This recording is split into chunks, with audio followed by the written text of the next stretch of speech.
merci de vos pensées pour Yves Saint-Martin, merci pour son enfant, merci pour, je ne la nommerai pas, mais merci pour son épouse qui souffre probablement autant sinon plus que nous tous ennemis de la mort de Yves Saint-Martin.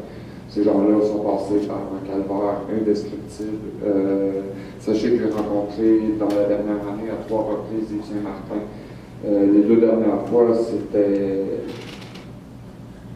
vraiment terrible. On a Denis Paiement qui est assis ici, qui évidemment, moi, il m'accompagne toujours. Je peux témoigner de au moins les 2 dernières visites. J'ai fait une visite, je crois que j'étais tout seul. Tu n'étais pas là, genre, quand j'ai rencontré? Non, moi, je suis allé à l'hôpital à Montréal. Bon, moi aussi, je suis allé à l'hôpital à Montréal, à la Maisonneuve-Rosemont. Puis quand on s'est pointé là-bas, c'était vraiment pas fort. C'était vraiment pas fort. Je vais d'ailleurs vous présenter là, brièvement son histoire. Mais sachez qu'il y a bien des gens qui se réjouissent que Yves Saint-Martin soit décédé, à commencer par la compagnie qui l'employait. D'après ce qu'on a eu comme information, ça c'est pas corroboré, mais je vous le dis pareil, c'est le 2e mort carné à cette compagnie-là. Dans des circonstances apparemment similaires. Mais ça, c'est pas corroboré, que je ne m'étendrai pas là-dessus. Ce que je vais faire, c'est que je vais vous présenter ce qui est arrivé, en gros. Évidemment, c'est une procuration que je n'étais pas préparé. Je n'étais pas supposé de faire ça. On était supposé avoir M. Saint-Martin qui présentera lui-même.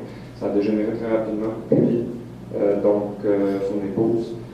Mais voilà, je vous ai expliqué les circonstances. Ça fait même pas 10 jours. Le cadavre est encore chaud. On peut comprendre ça. Mais si le jugement est favorable aux autres personnes qui sont présentées ici, avec le peu que vous allez avoir de Yves Saint-Martin, d'ailleurs, je vais vous le faire entendre lui, au lieu de me faire entendre moi. Puis tout ça, c'est à cause de mes pouvoirs surnaturels que j'ai acquis de Dieu. Non, en gros, j'ai des enregistrements. Donc, moi, ce que je suggère, c'est que je vais vous lire la feuille qu'il y a là, une feuille. Par la suite de ça, je vais vous proposer une pause. De minutes, on va aller respirer pour que vous puissiez déjà assimiler ce qui a été présenté devant vous. On avait dit une demi-heure environ, Monsieur le Président.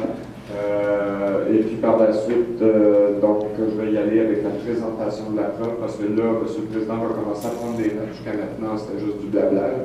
Mais ici, je commence avec la présentation de la preuve. Donc, lui, je vais faire coter des preuves. Mais en fait, étant donné que ce dossier-là, je ne suis pas prêt. C'est une circonstance exceptionnelle, comme je vous l'ai dit, c'est un recours extraordinaire. Je vais coter le dossier en liasse. Ça va être une preuve, plus l'audio, 2 preuves. Ceux qui voudront consulter le dossier, étant donné que je vous ai dit qu'on va tous le digitaliser, mais je ne pense pas qu'on va digitaliser les 400 feuilles qui sont là, puis encore moins les 3 autres filières qui sont chez Yves Saint-Martin. Donc, la revêt ici devant vous.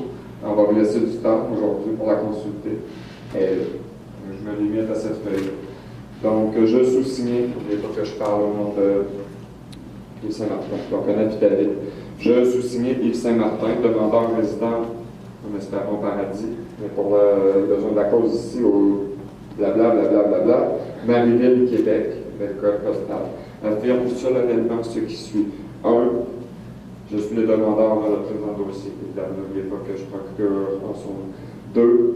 Tous les faits allégués dans ce document sont vrais. Rapport d'enquête d'accident daté du 7 août 1997 suite à l'accident de travail du 4 août 1997. Alors, je vous invite à réfléchir sur la date de 1997. On est en 2015. C'est loin, hein? Ça fait 10 ans. Monsieur, je comprends votre constatation, je la sens dans le dos. Monsieur n'a jamais été consolidé. Est-ce que je m'apprête à vous lire déclaré sous serment par un homme mort? En voulant aider l'opérateur du fardier de décapage à ramasser une couronne d'espace. Là, demandez-moi pas sur les termes techniques, j'ai pas fait ce métier-là, je connais rien. D'environ 5200 livres qui étaient écrasés par terre.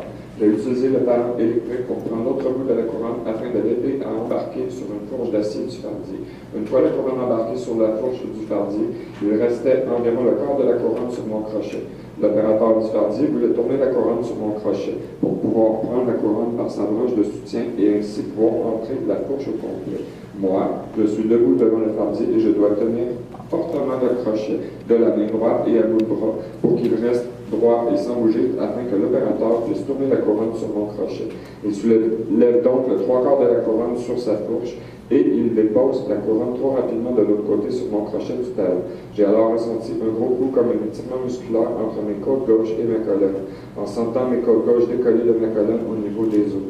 Le crochet m'a été arraché de la main. Par la suite, je pensais avoir des séquelles à la colonne et aux côtes, mais après avoir pris le temps de respirer profondément et me pencher par l'avant, à l'arrière sur les côtés, je constate que je n'ai pas trop de douleur à la colonne et aux côtes. Je ressentais seulement de l'enflure entre mes côtes gauche et ma colonne, comme un étirement musculaire. Il restait encore environ 100 livres embarqués. Je l'ai pris avec une main, j'ai tiré pour m'embarquer sur la fourche. C'est alors que j'ai ressenti une douleur au bout et j'ai barré la colonne au niveau du thorax. J'ai complété ce rapport en présence de 2 témoins. J'espère que vous ne demanderez pas de les citer à comparaître. Je nomme les noms, parce qu'ils sont témoins. Coordonnateur Brunel Tessier, le représentant syndical Sylvain Desmarais, et j'ai signé Yves Saint-Martin, affirmé devant moi solennellement à Saint-Hyacinthe le 11 février 2014 par Mario Labrie, juge à la Cour du Québec, le numéro de juge, 4403, et en tant que commissaire de la sermentation.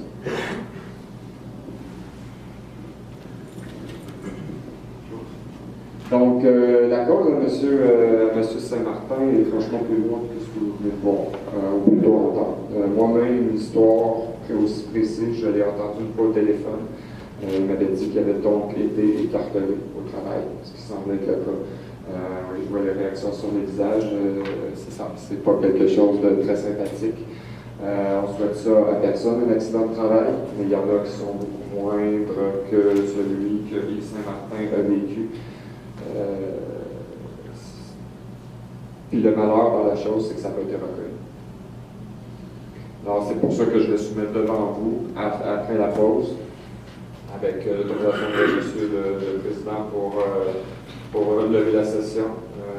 Et je vous rappelle que c'est ça, on offre des rafraîchissements et quelques petites collations.